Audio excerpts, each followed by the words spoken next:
Hello, and welcome to English Spark, the podcast. You know what's funny? We all want to look confident in English, but sometimes one tiny thing can make us feel embarrassed. Oh, absolutely. Like when you run into someone you've met before, and suddenly their name just disappears from your brain. Exactly. That awkward moment when you smile and say, hey, you, hoping they don't notice you forgot their name. It's such a common situation, and it happens even to native speakers. Forgetting names is not about bad manners. It's just how our memory works sometimes. Right. And for English learners, this moment can feel even scarier. You want to sound polite, but you also don't want to admit you forgot. That's why today's topic is so useful, learning how to handle that embarrassing moment smoothly without panicking. And while we talk about it, we'll also show you natural English phrases like, how's it going? Or, it just slipped my mind. Those are phrases people actually use every day. Learning them will help you sound friendly, confident, and real, not like a textbook robot. Totally. So imagine this. You're walking down the street and you see a colleague from last week's conference. You wave, they smile, and then you realize you can't remember their name. Your heart skips a beat, right?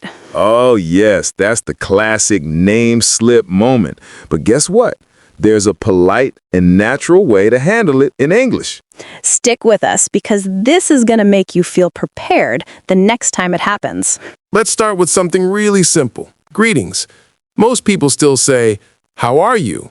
But in everyday English, we often use more casual phrases. Like what? For example, instead of, how are you? You can say, hey, how's it going? Or, hi there, what's up? These sound more natural and friendly. I like that. How's it going is short, easy to say, and perfect when you meet someone on the street or at work. Exactly. And here's a tip. When you greet someone warmly, you instantly make the conversation smoother, even if you forget their name later. That's so true. A smile and a relaxed tone can save you from sounding awkward.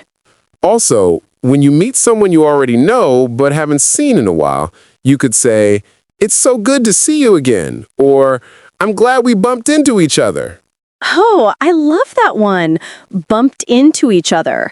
It's such a useful phrase because we often meet people by chance. Right. Bump into someone means to meet them unexpectedly, like in a shop or on the street. So now you've greeted them warmly, but what if their name completely disappears from your mind? That's the scary part. Don't worry. We'll share a few tricks so you don't freeze up or make it worse. Here's the thing. Forgetting someone's name isn't the end of the world. The key is to handle it with honesty and a bit of charm. Exactly. One of the best phrases you can use is, I'm so sorry, your name just slipped my mind. It's polite, simple, and shows respect. I love that phrase, slipped my mind. It sounds natural and not too serious. Right. It's much better than saying, I forgot your name, which can sound a little harsh. And don't forget their tone. Say it with a friendly smile so the other person knows you're sincere. Another good one is, I'm terrible with names. Could you remind me of yours? That way, you're blaming your memory, not the person. Yes, adding a little humor can actually make the situation less awkward. And here's a culture tip. In English-speaking countries, most people won't be offended if you admit you forgot their name. That's such a relief, right? It's better to ask politely than to avoid saying their name the whole time. Exactly, because avoiding it usually makes things more awkward. Let's talk about another useful phrase, in a bit of a hurry. It's so common. Oh, yes. If you bump into someone on the street but don't have much time to talk, you can say, I'm in a bit of a hurry, but it's great to see you. That's a perfect way to be polite, yet show that you're busy. Exactly. It saves you from being rude or just walking away. Here's another example. If your phone rings and you can't talk long, you might say, I'd love to chat, but I'm in a bit of a hurry right now. See how that sounds soft and friendly? Not cold or abrupt. I really like that it works in both casual and professional situations. Absolutely. And phrases like this help you sound more fluent because they show natural rhythm and real-life vocabulary. That's why we want learners to collect such phrases. They make conversations smoother and less stressful. And combining a greeting like, "How's it going?" with a phrase like, "I'm in a bit of a hurry," feels totally natural. Now, let's move to another phrase that English learners often hear, around here. It sounds simple, but it's super useful. Oh, definitely. Around here basically means close to this place.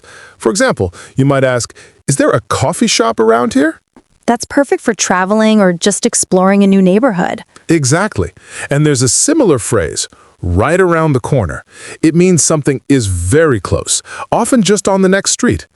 Like, there's a great bakery right around the corner. I love that one because it sounds so friendly and local. Yes, these small phrases help you sound like you know the area and make your English feel natural. Plus, they're easy to use in casual conversations. Imagine meeting someone and saying, "I actually live right around the corner from here." That's a great way to connect with people and keep the conversation going. So learning these location phrases is not just about vocabulary, it's about building relationships too. Absolutely. And it's another step towards sounding confident and relaxed in English. You know, another phrase that often comes up in these situations is contact details. Oh yes, that's an important one, especially for work or meeting new people. Contact details simply means the information someone can use to reach you, like your phone number, email, or even your social media handle. Right, so if you meet someone at a conference, you can say, "Could I get your contact details?" It sounds polite and professional. And if you're the one offering, you might say, "Here's my card with all my contact details." That's very common in business conversations. Exactly, but even outside work, it's useful. You could ask a new friend, "Hey, can I have your contact details so we can keep in touch?" Great point. And notice how saying "keep in touch" makes it friendly and welcoming. I think English learners should practice these short expressions because they're simple but powerful. Definitely. Using them makes you sound natural instead of saying something like, "Give me your phone number," which might feel a bit too direct. True. It's all about sounding polite while keeping the conversation easy and warm. Now let's move to another phrase that English learners often hear, around here. It sounds simple, but it's super useful. Let's dive into another phrase that learners often find interesting, terrible with. Oh, that's a fun one. It means you're really bad at something, right? Exactly. For example, you can say, "I'm terrible with names," or "I'm terrible with directions." It's a simple way to admit a weakness. I love how natural it sounds. If you tell someone, "I'm terrible with names," it often makes them laugh and feel more relaxed. Yes, it shows you're human and it breaks the tension.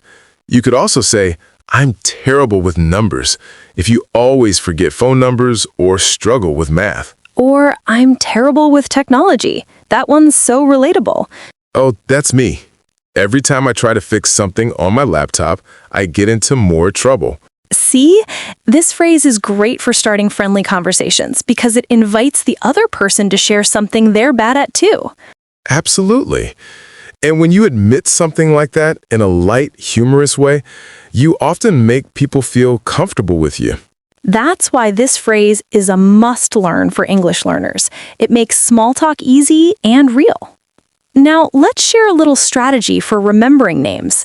This is something I learned from a friend who's amazing at it. Oh, I need that tip because I'm terrible with names.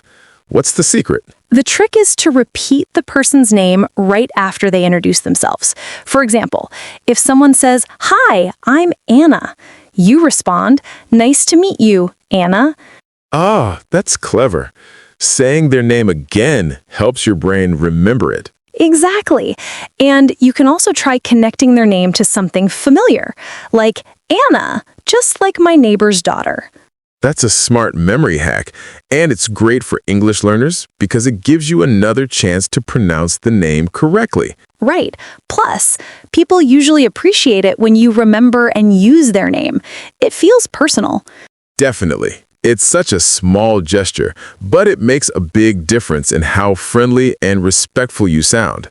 And if you forget again, don't panic. Just use the phrases we shared earlier. Be polite, smile, and ask. That's the secret, staying calm and friendly instead of getting embarrassed.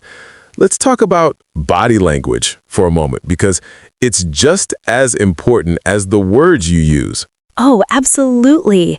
A friendly smile and eye contact can make a huge difference, especially if you're feeling awkward. Exactly. If you forget someone's name but smile warmly and keep your tone relaxed, it makes the moment much less stressful. And here's a quick cultural tip. Too much eye contact can feel uncomfortable in some cultures, but in most English-speaking countries, gentle eye contact shows you're interested and respectful. That's so true. Also, avoid crossing your arms or looking at the ground. Those things can make you seem nervous or distant. A simple open posture, like facing the person and nodding as they speak, makes the conversation feel friendlier. I love that point. Even if your English isn't perfect, good body language tells the other person you're confident and happy to talk. Exactly. Words and body language work together. Both help you communicate naturally, even in slightly embarrassing situations. That's why we always say, communication is more than just grammar, it's about connection. Speaking of connection, small talk is another powerful tool that English learners should practice. Definitely. Small talk is those short, friendly conversations about simple topics like the weather, the weekend, or a local cafe. Right. It's not about deep discussions. It's about breaking the ice and making people feel at ease. For example, after greeting someone, you could ask, "How's your day going so far?" Or, "Did you try that new restaurant around the corner?" Those kinds of questions keep the conversation light and relaxed, especially if you've just forgotten their name. Exactly. It helps you shift the focus away from the awkward moment and continue talking naturally. Another good one is, "I love your jacket. Where'd you get it?" Compliments often start great conversations. Yes, but keep compliments genuine and polite. In English-speaking cultures, too many compliments can feel insincere. True. The key is to be friendly and curious without overdoing it. And practicing small talk makes you more confident in all kinds of social situations, not just when you forget someone's name. I think one of the most important lessons here is not to be afraid of making mistakes. Absolutely. Everyone makes mistakes, even native speakers. Forgetting names, mispronouncing words, or using the wrong phrase happens all the time. That's why confidence matters more than perfection. When you show confidence, people focus on your message, not your mistakes. I agree. And a big tip is to laugh at yourself when something goes wrong. Humor is a great way to ease tension. Oh, yes. If you forget a name, you can say with a smile, "I'm terrible with names. You'll have to forgive me." That's charming and makes others feel comfortable too. And remember, every embarrassing moment is actually a chance to learn and grow in English. That's such an encouraging way to look at it. Instead of feeling bad, think of it as practice for the next time. Exactly. Every mistake brings you one step closer to becoming more fluent and confident. So embrace the awkward moments. They're proof that you're learning and improving. You know what I love about this topic? It shows that real communication isn't about using fancy words. It's about connecting with people. Exactly. Whether you forget someone's name, mix up a phrase, or feel nervous, what matters most is showing warmth and sincerity. And learning natural phrases like, "How's it going?" "It slipped my mind," or "I'm in a bit of a hurry," can make you sound friendly and confident right away. Right. These simple expressions are powerful because they fit into real-life situations, at work, on the street, or when meeting new friends. Plus, they make conversations flow smoothly, which is what every learner wants. Absolutely. And if today's tips help you feel more prepared for those awkward moments, that means we've done our job. So keep practicing these phrases, try them in your daily conversations, and watch how much easier English becomes.